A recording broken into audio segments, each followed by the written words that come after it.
जय जय रघुवीर समर्थ. समर्थ म्हणतात की आरोग्य हीच आपली धनसंपदा आहे. समर्थ म्हणतात की आपलं आरोग्य हीच आपली संपत्ती आहे असं समर्थांनी आपल्याला ते सांगितलं. समर्थ म्हणतात की ज्यावेळेस आपल्याला त्रास होतो, ज्यावेळेस आपल्याला दुःख होतं, ज्यावेळेस आपलं मन अशांत असतं, त्यावेळेस मात्र समर्थ म्हणतात की त्यावेळेस मात्र थोडा वेळ काढून तुम्ही सरकारी दवाखान्यात जाऊन या, त्यावेळेस थोडा वेळ काढून मेंटल हॉस्पिटलमध्ये जाऊन या, त्यावेळेस थोडा वेळ काढून दिव्यांग शाळेमध्ये जाऊन या आणि त्यावेळेस थोडा वेळ काढून अंध शाळेमध्ये जाऊन या. आणि मग बघा म्हटले समर्थ, तुम्हाला स्वतःलाच वाटेल की खरंच आपण समाधानात आहोत आणि खरंच आपण सुखात आहोत असं आपल्याला स्वतःलाच वाटेल असं समर्थांनी आपल्याला ते सांगितलं. बघा म्हणले समर्थ, सरकारी दवाखान्यात गेल्यानंतर कोणाला कॅन्सर झालेला आहे, तर कोणाचं हात फ्रॅक्चर झालेला आहे, कोणाचा पाय फ्रॅक्चर झालेला आहे, तर कोणाचा मणका तुटलेला आहे, तर कोणाला गुडघ्याचा त्रास आहे, तर कोणाला चालताच येत नाही. असे अनेक पेशंट तुम्हाला पाहायला मिळतील असं समर्थांनी आपल्याला ते सांगितलं. आणि त्या ठिकाणी आपल्याला जाणीव होईल की ते पेशंट जिवंतपणी यम यातना भोगत आहेत असं आपल्याला वाटेल असं समर्थांनी आपल्याला ते सांगितलं. दिव्यांग शाळेमध्ये गेल्यावर सुद्धा आपल्याला वाटेल की खरंच आपण सुखत आहोत. त्या मुलांना 2 पाय नसतात, काही मुलांना 2 हात नसतात आणि तरीही ती मुलं आनंदाने शिक्षण घेतात आणि आनंदाने आपलं जीवन जगतात. समर्थ म्हणतात की अंध शाळेत जाऊन या, त्यावेळेस आपल्याला कळेल की आपण किती सुखात आहोत. आपल्याला सर्व काही सृष्टी दिसते, पण त्या अंध मुलांना मात्र काहीही दिसत नाही आणि तरीही ते आपलं जीवन उत्तमाचं आणि आनंदात जगतात असं समर्थांनी आपल्याला ते सांगितलं. आणि म्हणून समर्थ म्हणतात की थोडा वेळ मिळाला तर मेंटल हॉस्पिटलमध्येही जाऊन या. ते मेंटल पेशंट पाहिल्यावर आपल्याला जाणीव होईल की खरंच परमेश्वराने त्या परब्रह्माने आपल्याला खरंच उत्तम ठेवलेलं आहे, आपल्याला खरंच सुखात ठेवलेलं आहे, आपल्याला खरंच समाधानात ठेवलेलं आहे असं समर्थांनी आपल्याला ते सांगितलं. आणि म्हणूनच समर्थ म्हणतात की भरपूर संपत्ती असणाराही सुखात नाही.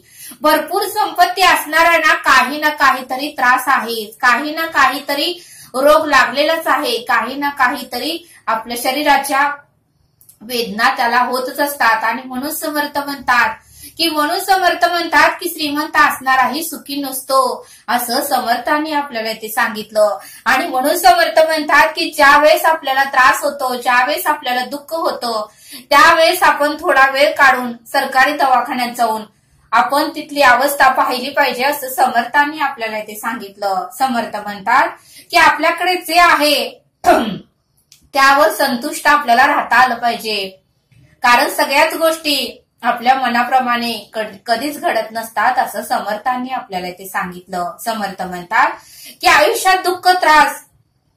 आयुष्यामध्ये दुःख आणि त्रास होतच असतो.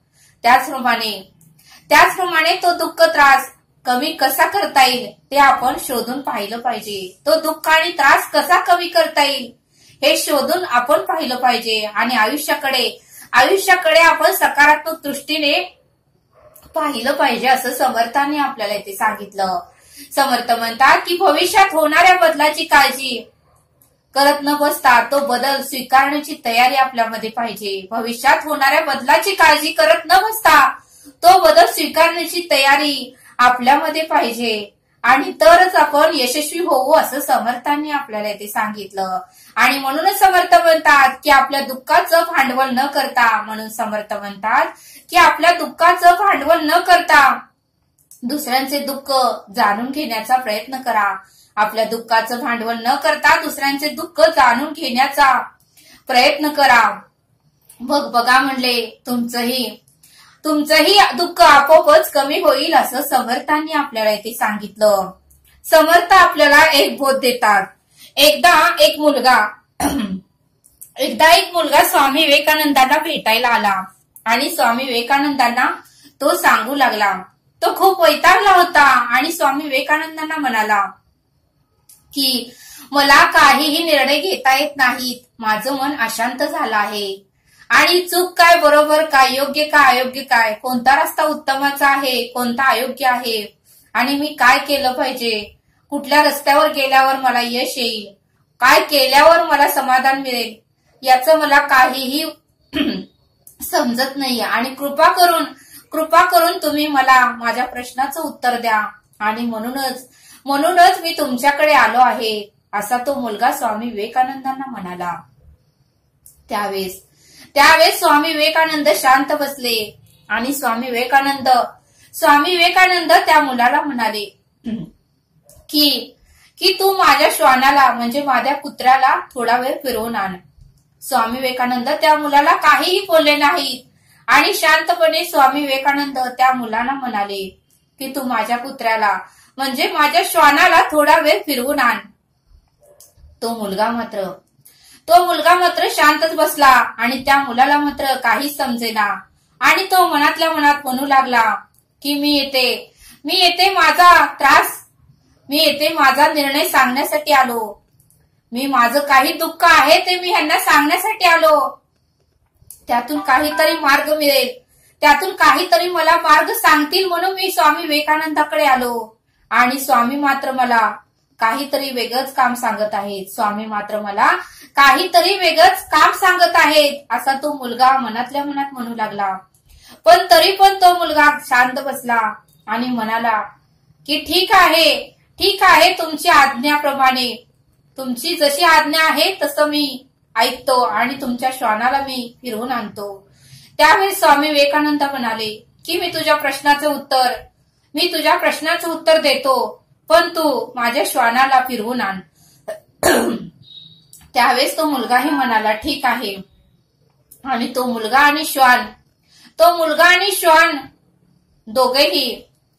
दोघेही तो मुलगा त्या कुत्र्याला फिरायला घेऊन गेला आणि विवेकानंदांची आज्ञा म्हणून कुत्र्याला तो मुलगा फिरायला घेऊन गेला आणि नंतर थोडा वेळ झाल्यानंतर 1 तास निघून गेला, 2 तास झाले आणि 2 तास झाल्यावर मात्र तो मुलगा त्या श्वानाला घेऊन स्वामी विवेकानंदांकडे आले। 2 तास फिरवून आणलं त्या मुलाने स्वामी विवेकानंदाच्या कुत्र्याला 2 तास फिरवून आणलं आणि तो मुलगा आणि श्वान परत स्वामी विवेकानंदांकडे आले।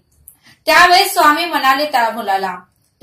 विवेकानंद त्या मुलाला म्हणाले की तू मला चांगलाच दमलेला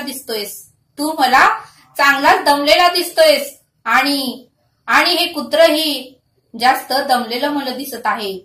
त्यावर तो मुलगा म्हणाला की हो, ह्या कुत्र्याने खूप ठिकाणी तो गेला आणि स्वामींनी पुन्हा विचारलं कुत्रा आणि तू कुठे कुठे गेला हे मला सांग।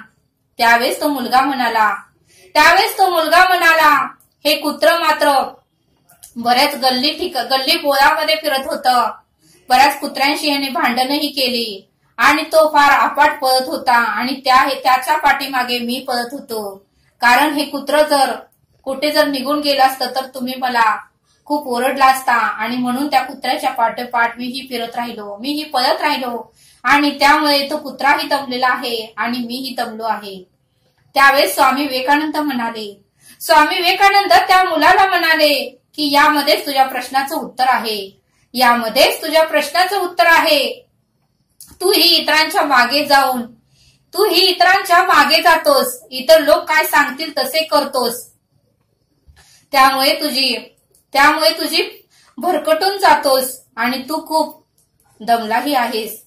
त्यामुळे तू हे सगळं काही करून खूप दमला आहेस आणि म्हणूनच तुला यश मिळत नाही। त्यामुळे स्वामी विवेकानंद म्हणाले तू कुठलाही विचार न करता इतरांच्या मागे जातोस आणि मग तू दमतोस। तुला काय करायचं आहे? त्यावेळेस स्वामी विवेकानंद त्या मुलाला म्हणाले की तुला काय करायचं आहे, तुझं ध्येय काय आहे याचा विचार तू पक्का कर। तुला आयुष्यामध्ये काय करायचं आहे, तुझं ध्येय काय आहे याचा विचार तू पक्का कर आणि मग त्या दृष्टीने तू तुझी वाटचाल कर। मग बघ यश तुला नक्कीच मिळेल, यश प्रताप महिमा तुला नक्कीच मिळेल। आणि तो मुलगाही आश्रमाच्या बाहेर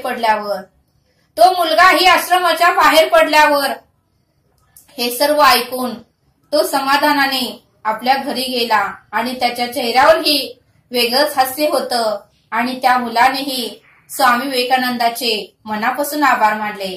कारण त्याच्या मनामध्ये जो गोंधळ निर्माण झाला होता, त्याच्या मनामध्ये जी अशांती निर्माण झाली होती, त्याला जो कोणताच निर्णय घेता येत नव्हता, ते सर्व काही स्वामी विवेकानंदाने त्याला समजावून सांगितलं आणि मग तो आनंदित झाला.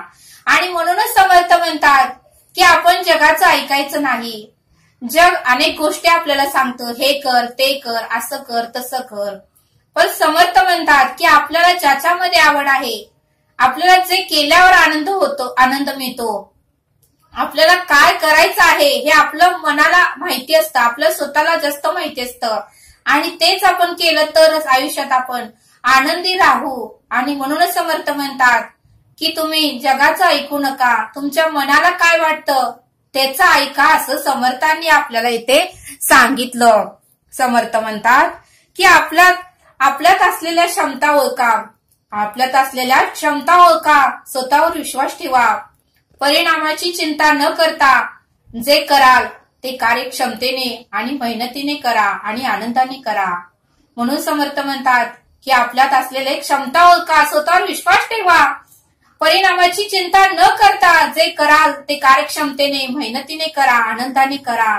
आणि म्हणून समर्थ म्हणतात की प्रत्येक गोष्टीत, प्रत्येक प्रसंगात, प्रत्येक क्षणाचा तुम्ही आनंद घ्या, कारण हे आयुष्य परत मिळत नाही. आणि म्हणून समर्थ म्हणतात की छोट्या छोट्या गोष्टीमध्ये आनंदित राहण्याचा प्रयत्न करा, असं समर्थ आपल्याला इथे सांगतात. समर्थ म्हणतात की ज्या गोष्टी आवडत नाहीत त्याकडे दुर्लक्ष करा, ज्या गोष्टी आवडत नाहीत त्याकडे दुर्लक्ष करा, इतरांच्या आनंदातही आनंदी व्हा, असं समर्थ आपल्याला इथे सांगतात. समर्थ म्हणतात की आपली नेहमीची दिनचर्या बाजूला ठेवून कधी कधी नेहमीपेक्षा वेगळं काहीतरी करा. आपली नेहमीची दिनचर्या बाजूला ठेवून कधी कधी नेहमीपेक्षाही काहीतरी वेगळं करा.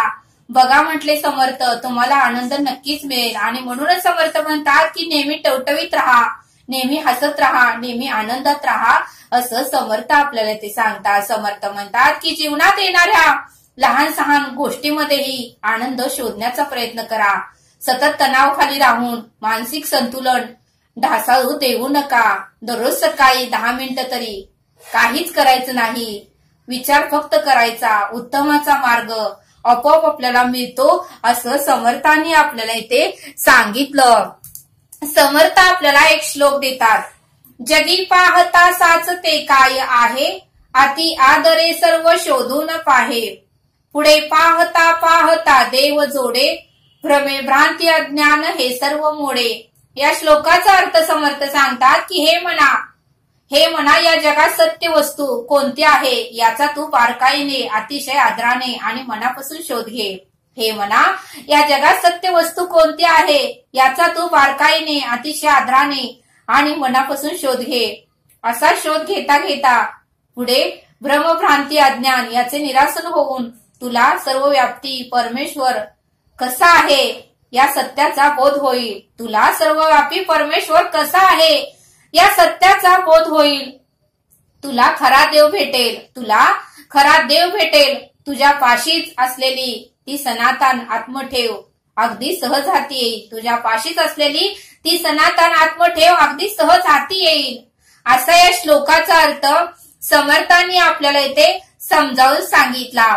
तरी आता आपण येथेच थांबूया. भेटूया पुढील भागात. धन्यवाद. जय सद्गुरु.